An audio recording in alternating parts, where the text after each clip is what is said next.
નમસ્કાર મિત્રો, સ્વાગત છે અમારી યુટ્યુબ ચેનલ ઓલવેઝ હેપીમાં. મિત્રો, આજે આપણે કરંટ અફેર્સના જાન્યુઆરીના ફર્સ્ટ વીકના પ્રશ્નો જોઈશું.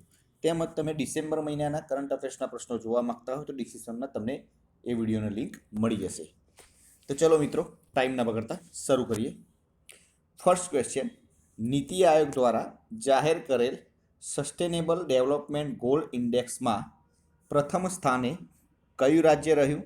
તો પ્રથમ સ્થાને કેરળ રહ્યું છે, જેમાં છેલ્લા સ્થાને બિહાર રહ્યું અને આપણા ગુજરાતનો ક્રમ 7મો છે.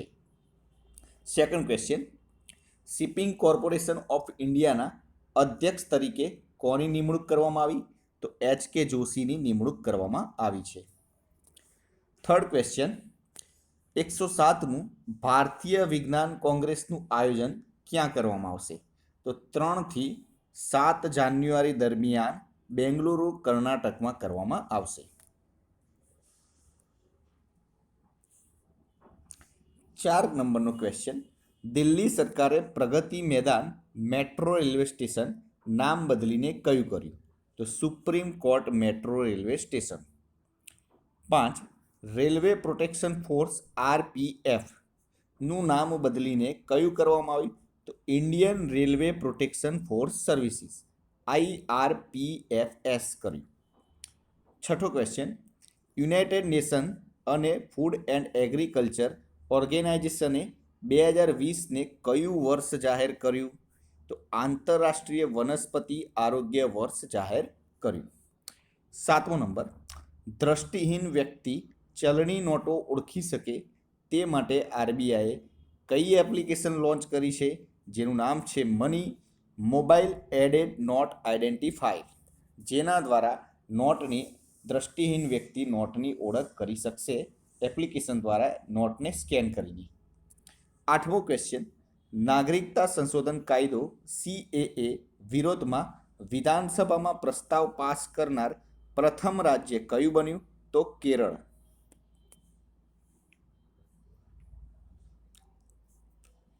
9 નંબરનો question: economical global citizen report મુજબ GDP વિકાસ મામલે પ્રથમ સ્થાને કયું શહેર છે? તો સુરત. લોકમાન્ય તિલક રાષ્ટ્રીય પત્રકારિતા પુરસ્કારથી કોને સન્માનિત કરવામાં આવ્યા? તો સંજય ગુપ્તાને. તેઓ દૈનિક જાગરણના પત્રકાર છે. 11 નંબરનો question: national medical commission NMC ના અધ્યક્ષ તરીકે કોની નિમણૂક કરવામાં આવી? તો સુરેશચંદ્ર શર્માની. 12મો ક્વેશ્ચન: વિશ્વ બ્રેઇલ દિવસ ક્યારે ઉજવવામાં આવે છે? તો 4 જાન્યુઆરીના રોજ. લુઈ બ્રેઇલનો જન્મ 1809માં ફ્રાન્સમાં થયો હતો. નેત્રહીન લોકો માટે બ્રેઇલ લિપિનો આવિષ્કાર કર્યો હતો. તેમની યાદમાં જ વિશ્વ બ્રેઇલ દિવસ ઉજવવામાં આવે છે. 28મો પુસ્તક મેળો 2020નું ઉદ્ઘાટન ક્યાં કરવામાં આવ્યું? તો દિલ્હીમાં માનવ સંસાધન મંત્રી રમેશ પોખરિયાએ કર્યું. થીમ હતી જેની ગાંધી ધ રાઇટર્સ રાઇટ. 14મો question: global Bihar excellence award 2019થી કોને સન્માનિત કરવામાં આવ્યા? તો પિયુષ જયસ્વાલને. 15મો મહિલા જાગૃતિ માટે મહારાષ્ટ્ર સરકારે કયું અભિયાન શરૂ કર્યું? તો સાયબર સેફ વુમેન. 16મા નંબરનો ક્વેશ્ચન: ઉત્તર પ્રદેશ સરકાર સડક પરિવહન નિગમે મહિલા માટે કઈ હેલ્પલાઇન શરૂ કરી? દામિની હેલ્પલાઇન. 17મો ક્વેશ્ચન: પ્રાચીન પર્વ લાઈ હારાઓબા ક્યાં શરૂ થયો? તો ત્રિપુરામાં. 18 નંબરનો ક્વેશ્ચન: દેશના વન ક્ષેત્રમાં સૌથી વધુ વિકાસ માટે તાજેતરમાં પ્રકાશિત થયેલા ભારત સર ફોરેસ્ટ રિપોર્ટ 2019માં કયા રાજ્યએ પ્રથમ સ્થાન મેળવ્યું છે? તો કર્ણાટક રાજ્યએ. 19 નંબરનો ક્વેશ્ચન: દિલ્હી NCR ના રહેવાસીઓ તેમના ખોવાયેલા ચોરાઈ ગયેલા ફોનને ટ્રેક કરવા અથવા અવરોધિત કરવા માટે કયું વેબ પોર્ટલ શરૂ કર્યું? તો સેન્ટ્રલ ઇક્વિપમેન્ટ આઇડેન્ટિટી રજિસ્ટર. 20મો ક્વેશ્ચન: પાન કાર્ડને આધાર સાથે જોડવાની અંતિમ તારીખ ક્યારે સુધી વધારી દેવામાં આવી છે? તો માર્ચ 2020 સુધી. 21 કયા ભારતીય વ્યક્તિને ઇન્દિરા ગાંધી એવોર્ડ મળ્યો? રામાનુજમ. 22. આરોગ્યશ્રી યોજના કયા રાજ્યમાં શરૂ કરવામાં આવી? આંધ્રપ્રદેશ. 23. 2020માં કયો પ્રથમ ઉપગ્રહ ભારત લોન્ચ કરશે? GSAT-30. 24. One nation one card કેટલા રાજ્યમાં લાગુ થઈ? તો 12 રાજ્યમાં. 25. મોદી ઇકોનોમિક્સ પુસ્તકનું વિમોચન કોના હાથે કરવામાં આવ્યું? આચાર્ય દેવવ્રત. 26. 65મી રાષ્ટ્રીય ખો-ખો ચેમ્પિયનશિપનું આયોજન ક્યાં કરવામાં આવ્યું છે? તો ઉત્તર પ્રદેશમાં.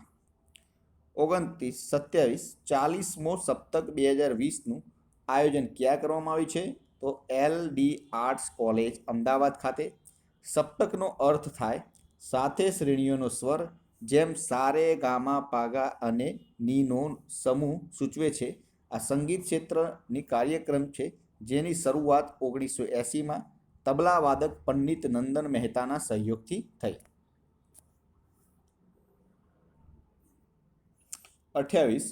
મહિલા અને બાળ વિકાસ મંત્રી સ્મૃતિ ઈરાની જાહેર કરેલ રાષ્ટ્રીય પોષણ મિશન અભિયાન ભંડોળનો સૌથી વધુ ઉપયોગ કયું રાજ્ય છે? તો મિઝોરમ. અને સૌથી ઓછો ઉપયોગ કરનાર પંજાબ છે. તાજેતરમાં કછુઆ પુનર્વાસ કેન્દ્ર ક્યાં ખોલવામાં આવ્યું? તો બિહારમાં.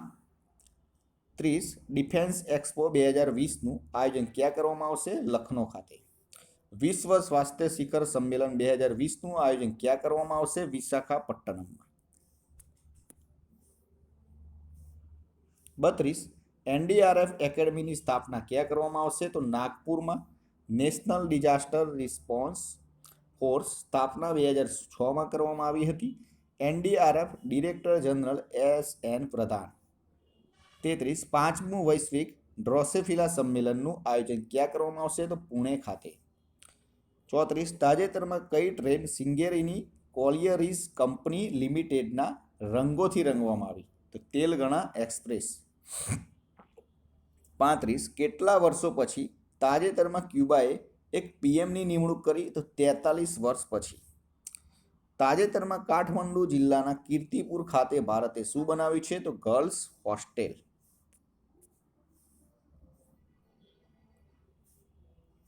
37. કયા રાજ્યની સરકાર દ્વારા જલસાથી કાર્યક્રમ શરૂ કરાયો હતો? તો ઓડિશા સરકાર દ્વારા. 38. આંતરરાષ્ટ્રીય ટાઈપિંગ દિવસ ક્યારે ઉજવવામાં આવે છે? તો 8 જાન્યુઆરીના રોજ. 39. ભારત અને ઓમાનની નૌસેના વચ્ચે નસીર અલ બહર યુદ્ધ અભ્યાસ ક્યાં શરૂ થયો? તો ગોવા ખાતે. ઈસરો પ્રથમ અંતરિક્ષ યાત્રી પ્રશિક્ષણ કેન્દ્ર ક્યાં શરૂ કરશે? તો કર્ણાટકમાં. ભારતનો પ્રથમ સ્મોગ ટાવર ક્યાં લગાડવામાં આવ્યો? તો દિલ્હીમાં. શાયર ડિરેક્ટરી કયા રાજ્ય દ્વારા શરૂ કરવામાં આવી? તો મધ્યપ્રદેશ દ્વારા. 43. કયું રાજ્ય 2020ને સુશાસન સંકલ્પ વર્ષ તરીકે ઉજવશે? તો હરિયાણા. કયા રાજ્યની સરકાર 2024 સુધીમાં તમામ નવા વાહનોના 25% ઇલેક્ટ્રિક વાહનોમાં બનાવવાની માંગ કરે છે? તો દિલ્હી રાજ્ય. હિમદર્શન એક્સપ્રેસ કયા બે શહેરોને જોડશે? તો કાલકા અને શિમલા. 46. યુવાશ્રી અર્પણ યોજના કયા રાજ્ય દ્વારા શરૂ કરવામાં આવી? તો પશ્ચિમ બંગાળ દ્વારા. તો મિત્રો, આ હતા આપણા આજના કરંટ અફેર્સના પ્રશ્નો. તેમજ બીજા વિડીયો જોવા માંગતા હોય તો ચેનલ ઉપર બીજા વિડીયો મળી જશે. વિડીયો પસંદ આવ્યો તો લાઇક કરજો, પોતાના મિત્રો જોડે શેર કરજો અને ચેનલને સબસ્ક્રાઈબ કરવાનું ના ભૂલતા, જેથી કરીને આવનાર દરેક વિડીયોની નોટિફિકેશન આપને સૌપ્રથમ મળી રહે અને આપની તૈયારીમાં વધારો થઈ શકે. કાલે ફરીથી નવા વિડીયો સાથે મળીશું. જય હિન્દ, જય ભારત. તેમજ આપણી ચેનલ ઉપર કોમ્પ્યુટર તેમજ મોડેલ પેપર, બિન સચિવાલય, કંડક્ટર દરેક ભરતીના મોડેલ પેપર પણ આપણી ચેનલ ઉપર મૂકવામાં આવે છે. તો ચેનલની એકવાર જરૂર મુલાકાત લેજો અને વિડીયો પસંદ આવે તો લાઈક કરજો અને ચેનલને સબસ્ક્રાઈબ કરજો. ફરીથી નવા વિડીયો સાથે મળીશું. જય હિન્દ, જય ભારત.